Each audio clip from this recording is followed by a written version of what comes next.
না, আমি কোনো দীঘা বা পুরীতে এসে পৌঁছাইনি। এটা হচ্ছে আমার বাড়ির সামনের অবস্থা, বৃষ্টির জল জমে এরকম অবস্থা হয়ে গেছে। আর সেদিন ছিল আমাদের একটা ঠাকুর বাড়ির ভোগের নেমন্তন্ন, তো আমরা সেখানেই চলে গেছিলাম।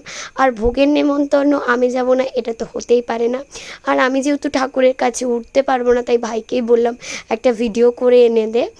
আমাদের 1 বছর কোনো ঠাকুরের বেদিতে উঠতে নেই, কারণ আমার ঠাকুমা মারা গেছে, তো সেই কারণে আমাদের কাল ওষুধ চলছে। আর এখানে ভোগ খেতে দেয়নি বলে এনার মুড অফ হয়ে আছে, কখন খেতে দেবে। তো খেপি মায়ের ভোগ খেতে বা ঝুপো মায়ের ভোগ খেতে আমার ভীষণই ভালো লাগে। এটা ছিল ঝুপো মায়ের ভোগ। আর প্রত্যেকটা প্রসাদ খেয়ে আমার যে মনের যে শান্তিটা পাই আমি নিজেও জানি না। তাহলে আমরা ঠিক করি আমরা অজয়ের জল দেখতে যাব। এত জলের বেগ, আমাদের কাটোয়াটা না দুটো নদীর আর মাঝখানে অবস্থিত। কোন দুটো নদী অবশ্যই কমেন্টে জানিও জানা থাকলে।